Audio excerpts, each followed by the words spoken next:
Gózate Onda Bacana, el espacio que te invita a explorar y disfrutar de las vivencias de interculturalidad. Me la gozo plena. Gente linda, bienvenidos una vez más a Onda Bacana. Seguimos aquí charlando con Jaime Beck, el colombo-alemán que lleva casi toda una vida en Alemania, y pues ahora estamos hablando un poco de cómo era su vida antes de llegar a Alemania. Jaime, ¿qué nos puedes contar de la educación que te dieron tus padres en Colombia, considerando que ellos tenían una buena posición económica? Bueno, una manera de contrarrestar ese equilibrio entre una gran riqueza y gran lujo de vivir en hoteles y al mismo tiempo saber que esa no es la base de nuestra vida, no son los valores que queremos cultivar. Yo me acuerdo que una vez mi hermano perdió un año y se veía no solamente con la pérdida financiera de tener que pagar un año de nuevo colegio, buenos colegios. Yo me acuerdo de que ellos le daban mucha énfasis a escoger buenos colegios para nosotros, como fue el San Carlos de Cartagena, el La Salle, en Girardot, no me acuerdo cómo se llamaba, pero buenos colegios. Y cuando él perdió un colegio, el castigo dijo, bueno, para que se dé cuenta cómo vive la gente humilde, lo mandaron todas sus vacaciones, en lugar de salir de paseo, a una chocita bien lejos en el campo de una familia supremamente pobre y humilde, donde no había agua, no había inodoros, no había luz y tocaba pues echarse una caminada larga a recoger agua. Y ahí él pasó sus vacaciones castigado. Pero el cariño, el calor humano, la experiencia con esta familia tan humilde le quedó cantando tanto a mi hermano que las próximas vacaciones las hicimos juntos con él con esta misma familia y disfrutando la vida del campo con ellos. Era una manera de pensar un poco diferente en ese tiempo, cuando se suponía que los padres están solamente para consentirlo a uno. Entonces fue un castigo que no fue un castigo, pero del cual aprendieron muchísimo. Cuéntame entonces, ¿vivieron muchas aventuras en la juventud y viviste la esencia de la cultura colombiana? ¿Qué nos puedes contar allí? Quien conoce el Caribe de Cartagena y el laguito no se puede imaginar que en la época en que nosotros vivíamos ahí, mi hermano y yo, detrás del Caribe de Cartagena, toda esa punta de arena era completamente playa, era el campo de juego más preferido para nosotros, era un campo de aventuras increíble. Solamente había unas chocitas diminutas con un pescador, y yo me acuerdo como si fuese hoy ese olor a pescado frito en aceite hirviendo, y el olor a la pega del arroz, de arroz con coco, era algo sensacional. El Caribe de Cartagena también nos dio la oportunidad de ver los reinados de belleza, de estar en el carnaval de Cartagena, que era algo absolutamente sensacional. Y al mismo tiempo me recuerdo esos olores, esa belleza, esa bulla, esa música, el carnaval, el colorido, las frutas. En el Tocarema teníamos árboles de guanábana, de mango, de tamarindo. Eso es lo que yo relaciono con mi juventud en Colombia, y siempre la música. Aunque mi papá, le encantaba la música clásica y nos inculcó el amor para la música clásica, que yo hoy en día aprecio mucho. Ambos nos inculcaron mucho el amor por la humanidad, por los seres humanos, la tolerancia, por el arte, por el viajar, y nos inculcaron una gran curiosidad en todas las bellezas, las oportunidades que la vida trae. Hombre, arroz con coco, el pescado, el aguacate, todas esas cosas también me traen a mí el pasado a la cabeza, y me parece fenomenal que tu padre además te haya inculcado ese amor por la música clásica, ¿no? Eso también es algo muy especial, eso también es un regalo. Y bueno, ¿y qué tal te fue o qué experiencias tuviste con el tema de la religión? En respecto a la religiosidad, me acuerdo muy bien cuando nosotros, mi hermano y yo, íbamos a hacer la primera comunión.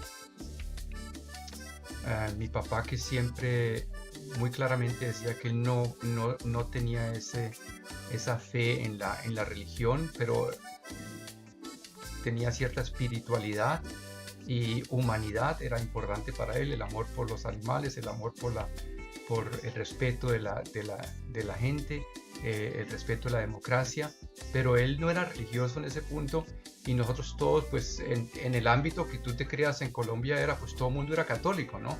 Y él llega un día al apartamento después de estar trabajando, y nosotros íbamos por la mañana a hacer la primera comunión, y se dio cuenta que no nos habíamos cepillado los dientes.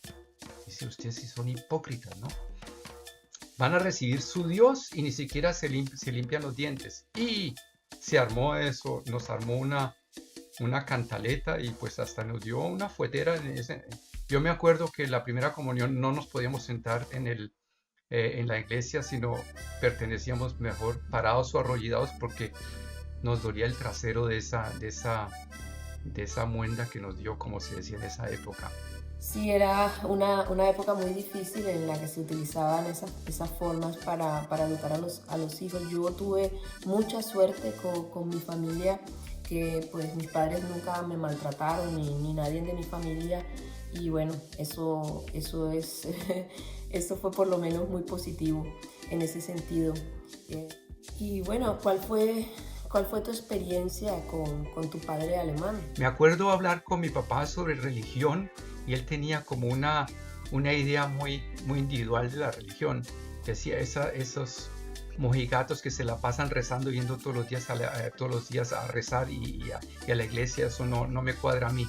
Decía, cuando yo le tenía miedo a la oscuridad, me decía, si tú tienes fe en Dios, ¿qué te va a pasar en la oscuridad? Entonces, o tienes fe, no tienes miedo, ¿por qué tener miedo en la oscuridad?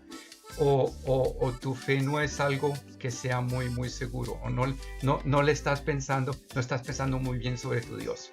Y él también me contaba alguna vez que la religiosidad en Colombia tiene que ver mucho con sexualidad y con estas cosas, prohibido, todo prohibido. Y él me decía, mira, de muy pelado, me decía, eso de que tú estés soñando con tocar una niña, echarle un vistazo a una niña desnuda, eso no es un pecado. Un gran pecado es desperdiciar oportunidades que te presenta la vida para aprender. Eso es un gran pecado.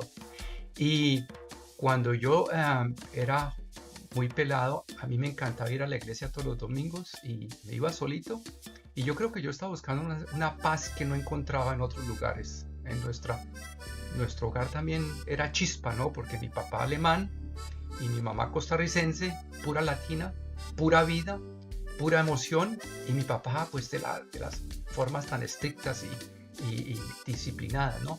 Pero yo me llegué a dar cuenta, y eso nos enseñaron, no diciéndonos, no explicándonos, sino dándonos de ejemplo, que el amor y la disciplina no tienen ninguna contradicción, que se puede educar con mucha disciplina y al mismo tiempo con mucho amor. Yo me acuerdo que yo quería volver sacerdote. Durante un retiro espiritual me ofrecieron la oportunidad de entrar a un convento, y hablé con mi papá, y me dijo, hagamos una cosa, después de haber besado por primera vez una niña, hablamos de nuevo. Y ahí se terminó el tema para siempre. Gracias a Dios.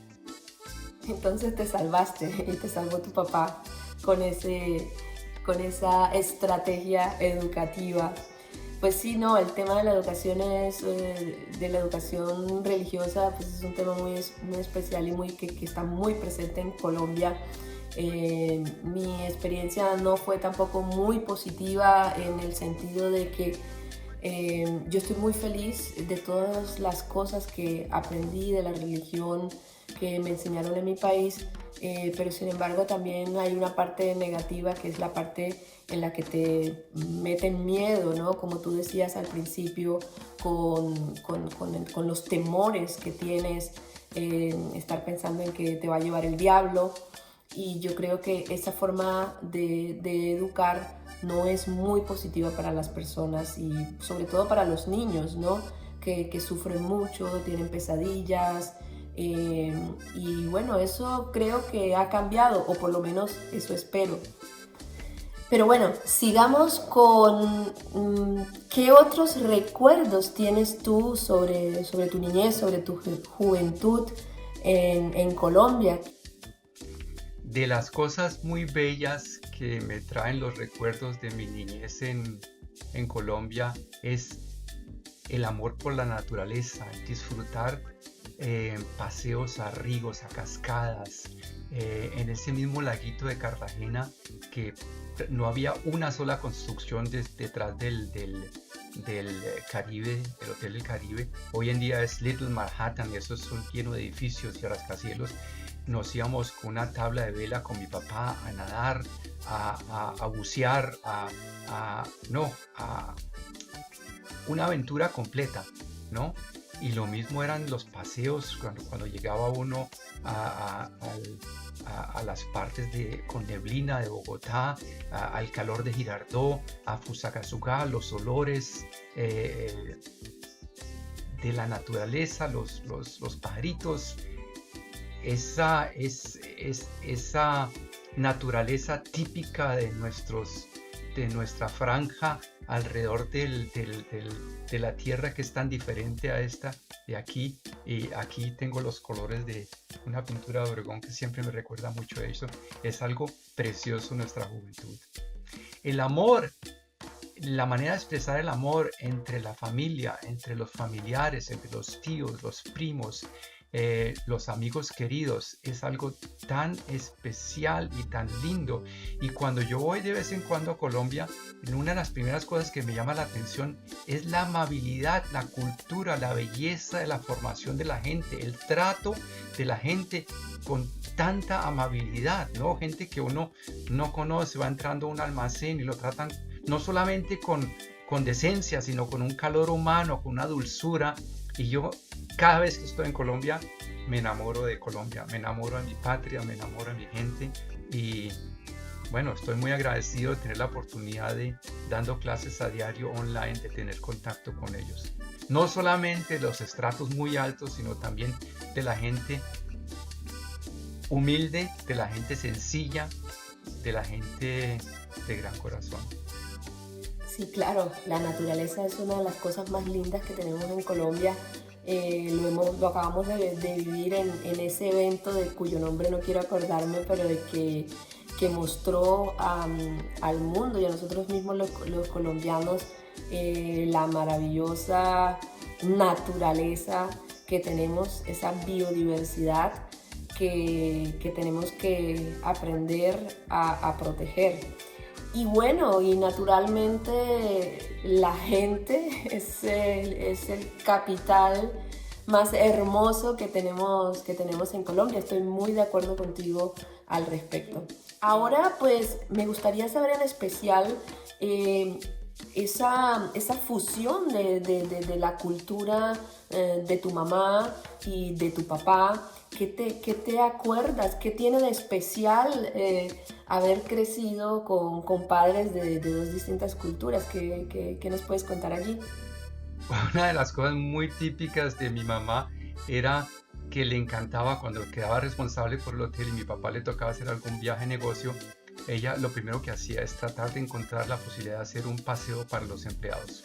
Y salíamos de paseo, nos íbamos a algún río, hacíamos una picata, pasamos sensacional con ellos. Y también ella iba donde los proveedores del hotel, los panaderos, los carniceros, el mercado, que hacían muy buen negocio vendiéndole los víveres al hotel. y los convencía que sería bueno dejar participar a la gente pobre de este buen negocio, y negociaba con ellos mercados completos y nos llevaban nosotros de pelados, íbamos a los hospitales y a las cárceles a repartir esos mercados, ¿no? Entonces yo creo que esa manera de sentir con la gente humilde, con la gente en necesidad, es algo que nos inculcó mucho, que nos educó de esta manera, eh, dando el buen ejemplo que es necesario para ello. Y con mi papá, pues cuando hacíamos paseos por el norte de Bogotá, y él se recordaba, por aquí hay una profesora mía de mi niñez, y hacíamos una vuelta de varios kilómetros, solamente con el objetivo de pasar por allá, de hacerle la visita a la profesora que fue durante su niñez profesora en el colegio, y a dejarle unos chavitos que en la situación que estaba muy necesitada. Y eso lo hacía cada vez que pasábamos por ahí.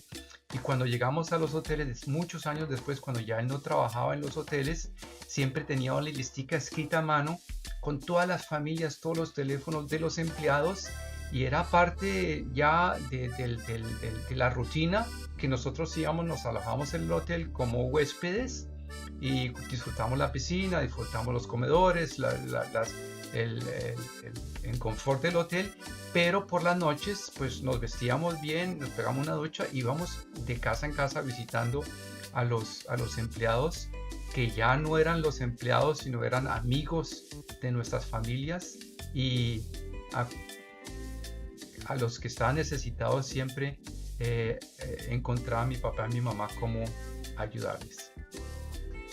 Los quiero mucho. Es que vienes de una familia de un muy buen corazón, de una esencia humana maravillosa, que eso es intercultural, ¿no? Tu mamá tica, tu papá de Alemania, y yo creo que esos son condimentos, si lo podemos decir, propios de la humanidad, y es muy bonito que tú lo hayas vivido en tu propia familia, y eso da pues mucha esperanza al saber que hay por ahí afuera muchísimas personas, muchísimas familias en los que los valores de humanidad, de empatía, de pensar en el otro, están allí presentes, y que esas personas ojalá algún día se unieran para cambiar este mundo tan complicado que tenemos, dirigido por personas que lastimosamente no tienen el corazón del lado que deberían. Entonces ha llegado el momento de que hablemos del clasismo en Colombia, que es un tema que está presente hasta nuestros días. ¿Y cómo lo viviste tú? No me acuerdo haber hablado de clasismo durante la época de mi juventud, pero sí se sentía mucho ese clasismo, en que se daba por sobreentendido que los pasajeros europeos, los americanos, los gringos, eran algo mejor. No sé de qué estilo mejor, pero ellos se podían tomar libertades, que se sobreentendía que por ser gringos, que era algo que ellos tenían unos derechos especiales. Y yo creo que nuestros padres le dan mucha énfasis a quitarnos, a contrarrestar esa manera de pensar en ese tiempo. Unas cosas que también me acuerdo, al lado de las cosas bellas de Colombia que siempre me acompañan y por las cuales estoy muy agradecido, porque es un país bello, con gente linda. Yo me acuerdo, digamos, de los niñitos tan lindos, tan preciosos. Eso no se escucha mucho aquí en Alemania. El colombiano adora a los niños, adora a los animales hasta cierto punto. Es como muy amoroso, ¿no? Pero el amor de los animales no llevaba a la protección de los animales que mis padres querían que nosotros aprendiéramos. Yo me acuerdo, mi papá me vio alguna vez que me regalaron una cauchera, y yo con una cauchera le apunté a una mariposa, y él me pilló haciendo eso y me dice: ¿qué estás haciendo? dije, no, pues le pasé solamente Rosandito. Entonces dijo, venga, yo le paso por Rosandito, y me pasó. Me dio prácticamente un cocotazo diciendo, le pasé solamente Rosandito, solamente para que yo me diera cuenta de lo que estaba haciendo con un animal. Y otra anécdota, nunca olvidaré, en el Caribe de Cartagena, que el hall tenía un piso muy, muy pulido de mármol. Algún empleado, por hacerme algún regalo, amarró un alacrán con una piolita y me lo regaló como si fuera un perrito. Y yo, feliz de pelado, con mi alacrán, y se resbalaba por ese piso ahí, y mi papá me pilló en esas, y él estaba con unos clientes, entonces no podía dedicarme mucho tiempo, pero me dijo, Jaime, quítale la piola al alacrán y me la traes, por favor. Y me costó mucho trabajo porque el alacrán me mordió, ¿no? Al tratar de quitar la piola. Y él cogió la piola cuando se la entregué de nuevo y me la puso alrededor del cuello y me tiró un poquito así, pero nada brutal, pero me dijo, mira, así se siente el alacrán cuando estás haciendo eso con él. Entonces el amor por la naturaleza, por los animales, el amor por los bellos artes, por la curiosidad por aprender. Mi padre era muy estricto, pero era también una persona que fue capaz de, por ejemplo, de sentarse con nosotros, con mi hermano y conmigo, y leernos de una el profeta de Jalil Gibran. Jalil Gibran, el profeta, es un libro que me acompaña hasta hoy en día en momentos difíciles, en momentos en que me gusta acudir a buena literatura, a buena filosofía. Entonces, y mi mamá era amor en abundancia, era la persona que mi papá ponía por la mañana música clásica, nos inculcó Beethoven, Bach, Shostakovich, lo escuchamos prácticamente siempre. Apenas él salía a trabajar, mi mamá cogía y ponía salsa, ponía alguna música latina y cogía una escoba o nos cogía a mi hermano y a mí en los brazos y comenzaba a bailar. Ese era el contraste entre mi mamá y mi papá, que llegamos a disfrutar mucho.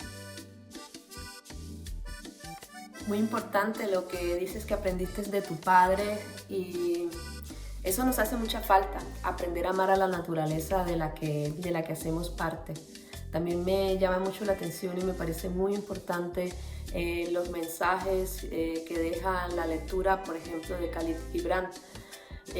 Tu vida no está determinada por lo que traes, sino por la actitud hacia ella. No es importante lo que te suceda, sino la forma en que tu mente ve lo que te sucede. Esta charla amena con Jaime Beck continúa, no te la pierdas.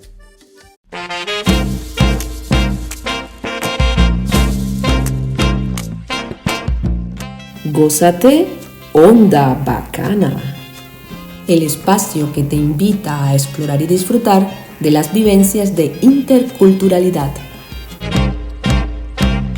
Me la gozo plena.